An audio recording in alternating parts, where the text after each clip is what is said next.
আমি এমনি সাদা মাটা, এমনি মাছের ঝোল ভাত আর পুস্তুর বড়া খেয়ে আর আলু সিদ্ধ খেয়ে থাকি। তার মানে এই নয় আমার শক্তি মাপতে যাবেন না, জনগণই আমার শক্তি।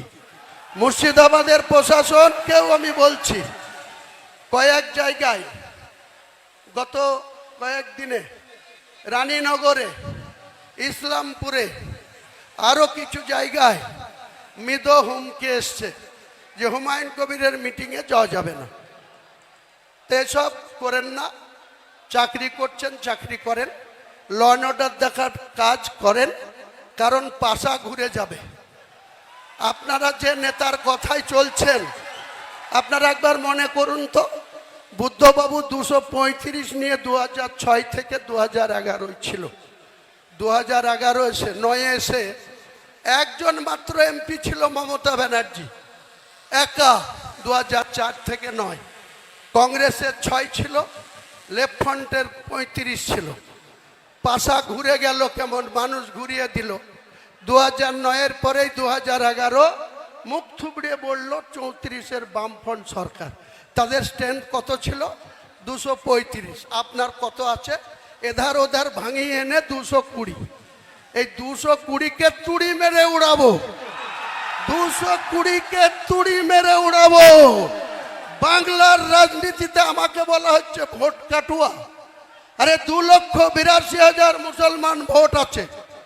2,82,000-এর মধ্যে ধরে নেন 2,30,000 মানুষ ভোট দিতে যাবে।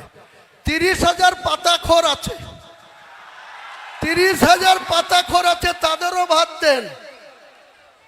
2 লক্ষ ভোট, 1,60,000 যেদিন হুমায়ুন কবিরের দলের পক্ষে পড়বে, আপনার সরকার চিৎপটাং হয়ে ওই ভাগীরথীতে পড়বে। আপনি দেখে নেবেন, হুমায়ুন কবির অঙ্ক কষে চলে, একদম অঙ্ক কষে মেপে জুপে হুমায়ুন কবির রাজনীতিটা করে। অনেক হয়েছে, অনেক বাহাদুরি দেখেছি আপনাদের। আমি এই সরকারের অনেক আধিকারিক, আমি এখনই ফাঁস করতাম, করছি না, কয়েকদিন দেখব। তারপরে এই তৃণমূলের কিছু বালি চোর, পাথর চোর,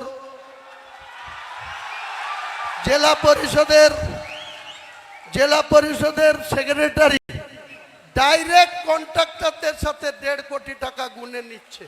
ফুটেজ রেখে দিয়েছি, অপেক্ষা করো বাবা গো। তারপরে 10 লক্ষ টাকা আবার অ্যাকাউন্টে নিয়েছে। এত বড় স্পর্ধা। আর মমতা হচ্ছে সতী সাত্রী সাবিত্রী, নেত্রী হচ্ছে খুব সতী সাত্রী সাবিত্রী। আপনার দলের আধিকারিকদের এত স্পর্ধা হয় কোথা থেকে? কোথা থেকে হয় মুর্শিদাবাদের মানুষের অর্থকে এইভাবে লুট করা? যান বীরভূম, পাথরের খাদান থেকে একটা পাথরের ডাম্পার লোড হয়ে আসছে। গোটা বীরভূমের থানাগুলো আসতে মাত্র 4,000 টাকা খরচা হয়। যেই মুর্শিদাবাদের বেলগ্রাম ঢুকবে বড়ুয়া থানায়, শুরু হয়ে যাবে একাই একটা থানাতে 4,000। যেই কাঁদি আসবে, এক মহান মাতব্বর আছে মৃণাল সিনহা, কাঁদির আইসি, অমনি তার পাওয়ার 6,000 টাকা লাগবে গাড়ি পিছু। তাহলে 4 আর 6 10,000। বহরমপুর এসে হেডকোয়ার্টার, সেটা আবার নেমে যায় 2,000-এ। এই তুলাবাজির ভাগ কে নেয়? তুলাবাজির ভাগ কোথায় যায়? ওয়াকফ নিয়ে আপনি বললেন মুসলমানদের কোনো চিন্তা নাই, আমি মুখ্যমন্ত্রী থাকতে ওয়াকফ নিয়ে তোমাদেরকে ভাবতে হবে না। আমি একাই ওয়াকফ আইন মানছি না, অ্যামেন্ডমেন্ট মানছি না। কে বলেছিল? মুখ্যমন্ত্রী বলেছিল না আপনারা বলেছিলেন? বলেছিল। এবং সুতি থেকে, মুর্শিদাবাদের সুতি থেকে 6 মে 2025 উনি পরিষ্কার বললেন, আমি ওয়াকফ নিয়ে এখানকার মুসলমানদের কোনো আন্দোলন করতে দেব না। তাদের যদি আন্দোলন করার ইচ্ছা হয় দিল্লিতে যাক, দিল্লিতে গিয়ে আন্দোলন করুক। আপনার এত স্পর্ধা, আপনি রাজ্যের মুখ্যমন্ত্রী, গোটা রাজ্যের মানুষকে সুরক্ষিত রাখা আপনার মরাল ডিউটি।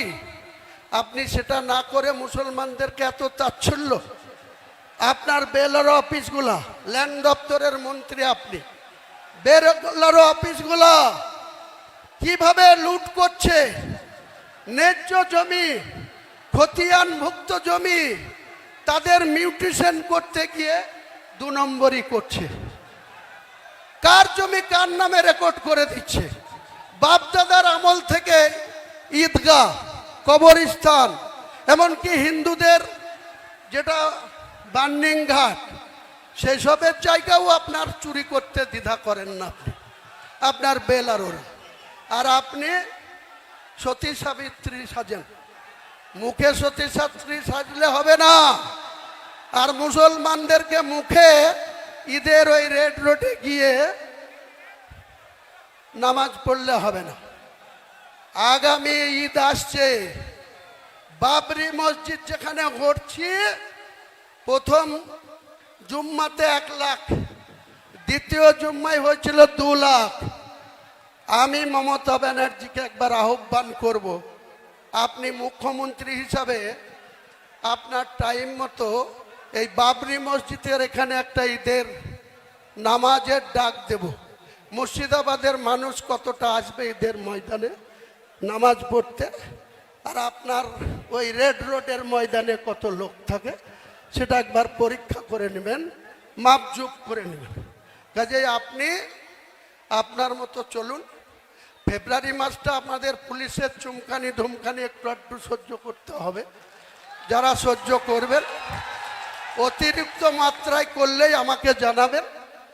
আমি যদি আমার নজরে আসে, পুলিশ যদি হুমায়ুন কবিরের পার্টিতে যোগদান করার জন্য, এই মিটিংয়ে আসার জন্য মুর্শিদাবাদ সহ বাংলার কোনো থানা যদি মিথ্যা মামলা দেয়, যদি আননেসেসারি হয়রানি করে, জেলায় হলে তো 48 ঘন্টার মধ্যে থানা ঘিরব, আর রাজ্যের যে কোনো জায়গায় হলে 72 ঘন্টার মধ্যে সেই থানায় মমতা বন্দ্যোপাধ্যায়ের পুলিশের বিরুদ্ধে ডেপুটেশন হবে। আর শুধু ডেপুটেশন হয়ে খালি খালি চা খেয়ে বাড়ি আসবো না। যে মিথ্যা মামলা দিচ্ছেন সেই মিথ্যা মামলাকে উইথড্র করাবো, তা নাহলে এক একটা থানার ইট খুলে নেব, এক একটা থানার ইট খুলে নেব। পাল্লা আটকে নেবেন, কত পুলিশ আছে, কত গুলি চালাতে পারে। আমি এমনি সাদা মাটা, এমনি মাছের ঝোল ভাত আর পুস্তুর বড়া খেয়ে আর আলু সিদ্ধ খেয়ে থাকি। তার মানে এই নয় আমার শক্তি মাপতে যাবেন না, জনগণই আমার শক্তি। মুর্শিদাবাদের প্রশাসনকেও আমি বলছি, কয়েক জায়গায় গত কয়েকদিনে রানীনগরে